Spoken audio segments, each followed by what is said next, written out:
ലോങ്കോയുടെ ചരിത്രമാണ്.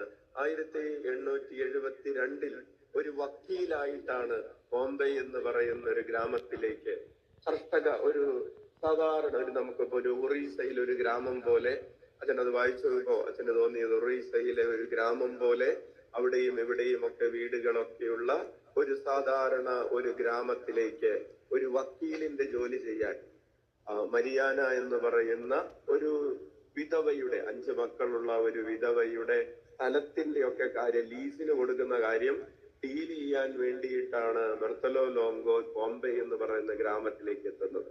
അവിടെ ചെല്ലുമ്പോ ബർത്തലോ ലോങ്കോ പിന്നീട് പറയുന്നത് പോലെ, ഞാൻ ഇവിടെ ഒരു വക്കീലായിട്ടാണ് വന്നതെങ്കിലും ദൈവം എന്നെ ഒരു മിഷണറി ആയിട്ട് അയച്ചിരിക്കുന്നു. കാരണം അദ്ദേഹം അവിടെയൊക്കെ ചുറ്റി നടന്ന ആളുകളുമൊക്കെ ആയിട്ട് സംസാരിച്ചപ്പോൾ അവിടെ കടുത്ത വിഗ്രഹാരാധനയാണ്, കടുത്ത അന്ധവിശ്വാസങ്ങളാണ്, അബദ്ധധാരണകളാണ്. ആളുകൾ വള്ളി പോകുന്നില്ല, വിദ്യാഭ്യാസമില്ല, ആതുരാലയങ്ങളില്ല, ഒന്നുമില്ലാതെ ഇരുളടഞ്ഞൊരു ദേശം. 2008 ബെനഡിക്ട് 16 മാർപ്പാപ്പ ബോംബെ സന്ദർശിച്ചപ്പോൾ പാപ്പ പറഞ്ഞൊരു കാര്യം എങ്ങനെയാണ്?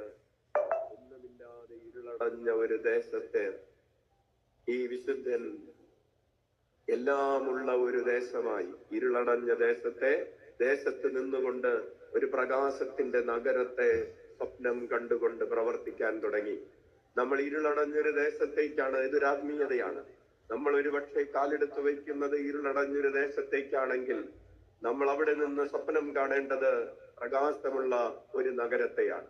നമ്മൾ കാലെടുത്ത് കുത്തുന്ന ദേശത്തിന്റെ പ്രശ്നങ്ങളോ അവിടെയുള്ള ഇല്ലായ്മകളെയോ അവിടെയുള്ള ഇരുളിനെയോ അന്ധവിശ്വാസത്തെയോ പഴി പറയാതെ ആയിരിക്കുന്ന സാഹചര്യത്തെ രൂപാന്തരപ്പെടുത്തുമ്പോഴാണ് നമ്മൾ യഥാർത്ഥത്തിൽ മിഷണറി ആകുന്നത്, ലൈറ്റ് കൊണ്ടുവരുന്ന, പ്രകാശം കൊണ്ടുവരുന്ന ആളുകളായി മാറുന്നത്.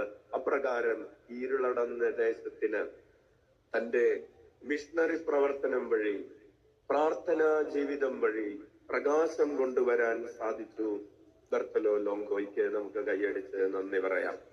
പ്രിയപ്പെട്ടവരെ, ആദ്യത്തെയും ഏറ്റവും പ്രധാനപ്പെട്ടതുമായ ആയുധം ജപമാലയായിരുന്നു.